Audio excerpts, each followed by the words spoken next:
Hi, Crosspoint family. Many of you may not know about a partnership that Crosspoint has with another ministry. And so I wanted to introduce you today to Earnest. So Ernest, you've been working alongside of us here with Discover Center, and we've been partnering with you. But your family, you came from India, and your family is currently still in India. Yes. I thought it'd be good for our people to hear a little bit about what's happening there and how you've been coming alongside of that and how we can pray for you. Thanks, Pastor Blank and Crosspoint Church. Joy to see you again. And we appreciate your partnership with the Global Harvest Church and Transformation today.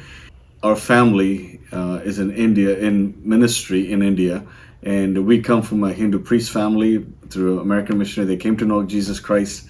And today my dad and my whole family, and they've been in church planting work. We're taking the gospel into the communities where the gospel has not been spread, shared. And so that is some of the key works they do.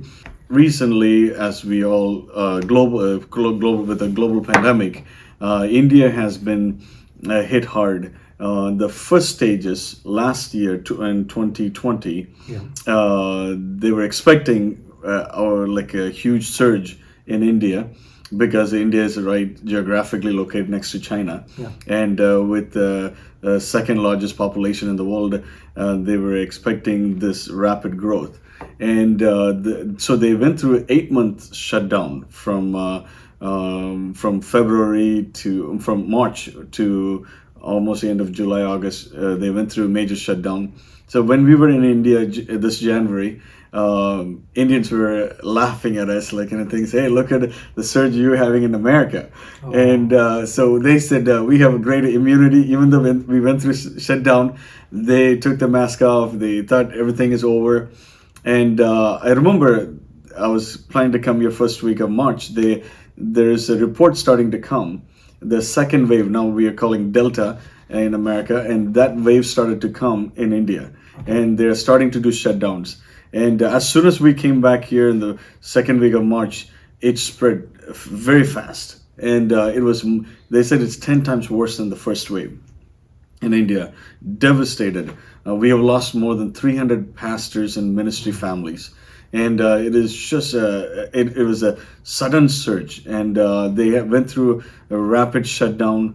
Now past 3 months, they are going through shutdown, and death toll. The doctors, and we have been working in India for more than 13 years with free medical clinics, and also we do church planting, and we work through education with children and mothers empowerment. And so all these ministries, we have some good footprint in India.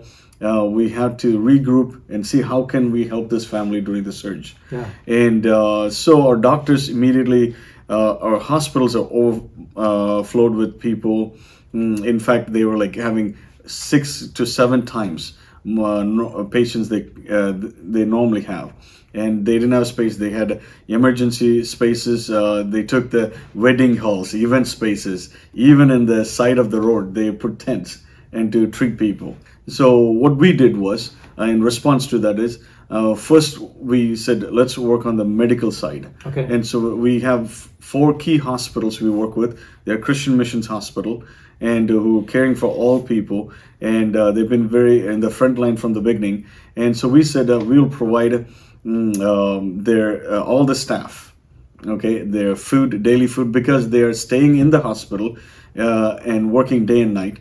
They couldn't go home because they don't want to take an infection back home, and they're afraid, and also transportation is not available. So most of them stayed in the hospital. So we provided meal for them in the hospital, and the patients daily. What are the other needs we have is immediate need was oxygen tanks, oxygen concentrator and oxygen tanks were needed because with the sudden surge, most of the hospitals were not equipped with oxygen inflow there. Fortunately, they were able to acquire talk to some companies. They're willing to put a long-term plant. It's a generator that can produce oxygen continuously even after COVID. And third thing was, we wanted to provide practical care for pastors and families that are affected day-to-day needs. And so we talk to the local leaders and things. What would take us to give them a package that provides daily sustenance? Okay, so we came up with. They gave us a list of things and a meal packet for the whole month for a family of 4. And we have been doing this as a third month now. And we are hoping if it just continues, if the needs are there, we are committed to do this as long as God helps us to do it. So your ministry here has taken on these extra projects in regards to this to make a difference. How big is the ministry that you have here? Well, our congregation Sunday morning, it's around typically it's like 70 to 80 before COVID. Okay. On Sunday morning, and then we have Discover Center ministry. Then we have a Tamil church plant. We have that is around 60 to 70. Most of our people we reach out to are immigrant, new believers, and most of them are unbelievers. Okay, so our congregational support is very small. Yeah. With that small strength, God has given us a vision and a passion to serve. And most of our families here, they also come from an Indian background. So it was so relevant to us, and we were able to relate to it so much. In fact, a lot of our families here, they lost their loved ones, so it was easy for us to relate to. Yeah. And I remember going out for coffee with you, and while we're going to coffee, you got 2 or 3 phone calls during that time, Mm-hmm. people that had passed away right then. Mm-hmm. And it's a strain on you and on your ministry, your family, but you're making a huge difference even as a small group. Yeah. I remember my son yesterday, one of my children, they said, Daddy, for past 3 months, you've been going to bed at 2 o'clock in the morning. And because every day, India time is opposite time zone, I meet with doctors, pastors, and leaders, business people every night from 10 o'clock to 2 o'clock and talk how do we strategically work with them. And pray that God will give us wisdom and strength and able to deal with this. It's a great emotional. We are not even thinking about that at this time because we are dealing with the crisis at hand, immediate things. But it is taking a huge emotional impact. It's taking I can see that in my pastors. Every day when I call, they give you 2 or 3 names that pastors or church members and families they're affected or they lost their loved ones.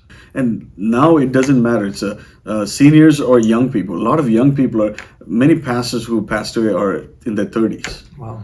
And so it is very tough to deal with, and their family members, and they have their loved ones they left behind, children, 2 or 3 children. So we are trying to support them, care for them, and those kind of things that God will give us wisdom and ability to minister to them and care for them in a way that is uplifting and the meaningful way to stand with the family.